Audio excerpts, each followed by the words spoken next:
안녕하세요. 강사 조계양입니다. 5월도 벌써 마지막 주네요. 어릴 때는 막 그렇게 시간이 천천히 가더니만 나이 드니까 막 눈 한 번 깜빡이면 그냥 한 달 가고 좀 뒤돌아봤나 싶으면 한 해가 그냥 후딱 그렇게 지나가는 것 같습니다. 요즘 뭐 대뜻대뜻 하던 그런 일들도 미뤄지거나 아예 안 되고 또 막힐 때가 좀 있는데요.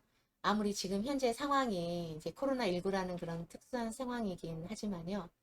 이렇게 답답할 땐, 내 운명이 어떤지 좀 알고 싶다. 아이고, 내 사주팔자가 어떠길래 그냥 이런 거지? 뭐, 그렇게 궁금해질 때가 있더라고요. 요즘 제가 이렇게 또 명리학에 좀 관심이 생겼어도 그런지도 모르겠습니다만, 어쨌거나 일이 좀 잘 안 풀리거나 힘들어지면, 아이고, 내 팔자야. 이런 말 하게 되는데요. 오늘은 중국에서 전해오는 이야기 중에 거지팔자가 정승팔자로 바뀌었다는 어떤 사람에 대한 그런 이야기를 들려드리려고 합니다. 중국 당나라 때 일인데요. 배휴와 배탁이라는 쌍둥이 형제가 있었답니다. 그 두 형제는 아주 어릴 때 부모가 일찍 죽는 바람에 외삼촌 집에 맡겨져서 자라게 되었대요. 외삼촌 집에서 살던 쌍둥이 형제 중에 동생 이제 그 배탁은 일찍 그냥 외삼촌 집을 나가서 살고요. 형인 배휴는 그대로 이제 외삼촌 집에서 살았는데요. 이제 배휴는 이렇게 키가 아주 굉장히 작고 못생겼대요. 그래서 그 친구가 없었고 아무도 이 배휴를 가까이 하려고 하지 않을 정도로 그렇게 못생겼었답니다. 어느 날 배탁이 이제 우연히 외삼촌 집으로 탁발을 하러 온 도승이 그 외삼촌한테 말하는 걸 이제 우연히 듣게 됐어요. 그 도승이 뭐라고 얘기를 했냐면 저 아이는 업덩어리라 이 집안에 있으면 이 집이 망할 것이다. 이런 얘기를. 아니 세상에 왜 그런 얘기를 했을까요? 그런데 그런 얘기를 하더랍니다. 배휴는 그 말을 듣고 어린 마음에 크게 상심을 해서 그 길로 집을 나와 버렸습니다. 자신이 비록 그냥 빌어먹고 살더라도 외삼촌 집안을 망하게 해서는 안 되겠다 이런 생각을 했던 거죠. 배유는 그 외삼촌 집을 나와서 여기저기 떠돌아다니다가 너무 배가 고파가지고 그냥 물로라도 그 배를 채울 요량으로 어느 우물을 찾아갔답니다. 허겁지겁 그 물배를 채우고 이게 이제 물배로라도 이제 배가 채워지니까 좀 정신이 났어요. 그래서 주위를 이렇게 이제 좀 여유가 생겨서 살펴봤더니 아니 이게 웬일이에요? 그냥 아주 그냥 값지게 생긴 옥으로 된 그 허리띠 하나가 눈에 이게 보이는 거예요. 그래서 그것을 본 배유는 아니 옥으로 만든 이 귀하고 비싼 허리띠를 잃어버린 주인은 얼마나 가슴이 아플까 이런 생각이 들었답니다. 그래서 그 귀한 물건을 잃어버린 사람이 분명히 이 자리로 찾으러 올 거다 이렇게 믿고 주인을 그 찾아주고 싶은 마음에 그 우물가에서 그 이 옥으로 된 허리띠를 이렇게 보관하고 있으면서 사흘 밤낮을 꼬박 지키고 있었답니다. 이게 다른 사람한테 발견되면 혹시 누가 집어갈 수도 있으니까 허기진 몸으로 이제 아무것도 거의 이게 물배만 채웠는데 사흘을 기다리고 있었는데 어떤 할머니가 막 헐레벌떡 뛰어와가지고 다급한 목소리로 혹시 여기 있는 그 옥띠를 못 보셨어? 이렇게 묻더랍니다. 그 할머니는 자기 아들이 아주 억울하게 누명을 쓰고 옥살이를 지금 하고 있는데 곧 죽을 목숨이 이제 일하는 거예요. 그래서 이 할머니가 아들을 살리려고 그 재판관한테 이제 뇌물로 그 옥띠를 이제 바치러 가려고 이제 했답니다.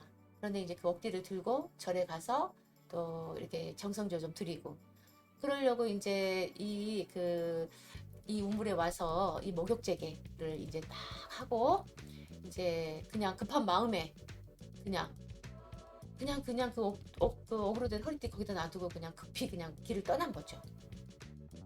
벌써 사흘이나 지났으니까 누군가 아마 가져갔을 수도 있겠다 이렇게 생각은 하면서도 아주 그래도 혹시나 하는 마음에 급히 그냥 그렇게 달려왔다고 그 할머니가 얘기를 했어요. 그런데 배유가 사흘 밤낮을 고이 지키고 있다가 그 옥대를 내줬으니 얼마나 고마웠겠습니까. 그래서 할머니가 이제 배유에게 이렇게 너무 고마워서 살해를 하려고 이제 했더니, 원래 할머니 것을 할머니가 가져가는데 무슨 살해입니까? 이제 무고한 아들을 살리게 되었으니 그저 천만 다행입니다. 이렇게 그냥 정중히 사양하고 그냥 거절을 했답니다. 그 이후 이제 배유는 이제 생김새가 너무도 이제 못생겼다고 막 그랬었잖아요. 그래서 이게 머슴으로라도 써주는 사람이 하나도 없고, 그냥 동량이라도 해서 이렇게 또 어떻게 좀 먹고 살려고 좀 이렇게 구걸이라도 하려고 했는데, 뭐 하나 이렇게 그 저기 동량이라도 해주는 사람이 하나도 없어서 그냥 이제 굶어 죽기 일보 직전에 할 수 없이 이제 외삼촌 집으로 다시 되돌아왔어요. 외삼촌과 외숙모는 사실 속으로는 그 도승의 말이 생각이 나서 좀 꺼림칙하기도 했는데, 그래도 그런 마음을 떨쳐버리고 돌아온 조카를 아주 반갑게 맞이해 주었답니다. 그렇게 외삼촌과 다시 함께 살고 있던 어느 날, 과거에 또 그 도승이 이 마을을 또 이렇게 그 탁발하러 또 지나던 길이었어요. 그래서 또 다시 외삼촌 집에 이제 들린 거죠. 그런데 그 도승이 그 배유를 보더니 그 외삼촌한테 또 이렇게 얘기를 하더랍니다. 이 아이는 나중에 훌륭한 정승이 될 상입니다. 그러자 이게 외삼촌이 이제 물었어요. 아니, 전에는 집안을 망쳐먹을 억덩어리라더니 이제는 정승이 될 아이라니요? 그러자 도승은 이 아이의 운세가 바뀌었다는 겁니다. 이렇게 상이. 그래서 배유에게 그동안 무슨 일이 있었는지를 이제 물었어요. 배유가 생각을 더듬어서 그 억으로 된 허리띠를 찾아준 얘기를 했답니다. 도승은, 그래, 네가 억울하게 누명을 쓰고 죽게 된 한 사람의 소중한 생명을 살린 그 공덕으로 너의 운명을 바꿨구나. 이렇게 얘기를 했답니다. 아니나 다를까 배유는 도승의 말대로 나중에 아주 명재상이 되어서 백성을 잘 다스리고 그 당나라가 발전하는데 아주 큰 공을 세웠다고 합니다. 한편 어릴 때 헤어진 쌍둥이 동생 배탁은 어떻게 되었을까요? 이제 재상이 된 그 형 배유가 그 어느 날 나란 일로 이게 황하를 건너게 되었는데요. 때마침 아주 굉장히 무더운 여름이라 뱃사공에 그냥 우통을 벗어 붙이고 노를 이렇게 젓더랍니다. 그런데 이 사공의 등에 자기와 똑같이 생긴 커다란 그 반점이 있는 것을 발견을 했어요. 그래서 혹시나 자기 동생이 아닐까 싶어서, 네가 혹시 배탁이 아니냐? 이렇게 물었습니다. 그랬더니 그 뱃사공이 자기가 바로 배탁이라고 대답을 하는 것이 아니겠습니까? 배유는 꿈에도 잊지 못했던 동생을 천우신조로 다시 만난 것에 감격을 해서 이제야 널 찾았다. 그래, 내가 바로 너의 형이다 하면서 기뻐했답니다. 그런데 동생은 차분한 목소리로, 예, 형님, 저는 벌써부터 형님이 이 나라의 재상이 된 것을 알고 있었습니다. 이렇게 말하는 것이었어요. 어리둥절한 배유가 그렇다면 어찌 그리 무정하게도 여태껏 형을 찾아오지 않았냐는 말에 이 동생이 이렇게 대답했습니다. 전들 왜 형님을 뵙고 싶지 않았겠습니까?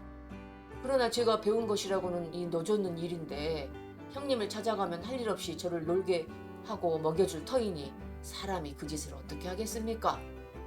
형님은 복을 많이 지어서 이승에서 이 한나라의 정승이 되었습니다만 저는 제 분수가 따로 있어서 뱃사공이 되었는데 형님 덕을 나누어 얻어먹으며 살 까닭이 어디 있겠습니까? 그래서 저도 다음 세상을 기약하며 나룻배 하나로 이렇게 오가는 사람들의 물길을 건네주면서 복도 짓고 제 처지를 따라서 구름 흘러가듯 산천을 벗삼아 이렇게 살아가고 있습니다. 이 말을 들은 배유는 내 동생이 세상을 반듯하게 살아왔구나. 일국의 재상인 나보다 네가 훨씬 낫구나 하고 크게 감동했답니다. 네, 요즘 사실 막 연예인들 기사 많이 이렇게 나오잖아요. 연예인 형제 하나가 잘 되면 그냥 온 집안 식구가 숟가락 얹고 막 그걸 당연한 권리처럼 하는 그런 부모 형제들 그런 기사거리가 막 심심치 않게 들리는데요. 연예인뿐만 아니라 우리 일반 사람들도 잘 사는 형제가 막 힘들게 사는 다른 형제 생각 안 해주고 그러면 막 섭섭하다고 그러잖아요. 당대의 명재상이 된 배우도 그렇지만은 그 동생 배탁도 아주 보통 사람은 아니었던 것 같아요. 재상의 지위에까지 오른 형을 부러워하지도 않았고 자신의 분수를 이렇게 알고 마음 비우면서 한평생 청정하게 산 그런 인품의 소유자였으니까요. 거지로 살 팔자인 형 배우의 운명이 바뀐 것은 잃어버린 귀한 관대를 찾아준 덕분에 죽을 목숨을 살리게 된 살린 선행을 했기 때문인데요. 요즘은 누가 사실 이렇게 이런 분신물을 직접 주인한테 직접 이렇게 돌려주지는 않죠. 물론 그런 경우도 가끔 있습니다만은 그런데 잘못하다가는 뭐 점유 이탈물 횡령 뭐 이런 걸로 사실 처벌받을 수도 있어요. 요즘. 그래서 경찰서에 뭐 주인 찾아주라고 갖다 주면 이제 되죠. 배우는 이게 고맙다고 살해한다는 걸 사양했지만 요즘은 이게 습득물에 대한 보상이 법으로 보장된 권리이고요. 또 이렇게 잃어버린 물건을 이렇게 소유권을 주장하는 사람이 이제 끝까지 안 나타나면 주운 사람이 소유권을 또 갖게 된다고 합니다. 어쨌든 이 이야기의 요지는 선한 행동을 하면 운명이 바뀔 수 있다라는 것인데요. 운명을 바꾸는 선업을 많이 짓는다면 개인도 사회도 복을 많이 받는 그런 세상이 될 것 같습니다. 오늘 이야기 재미있으셨나요? 그럼 다음 시간에 뵐 때까지 우리 어르신들 건강하세요.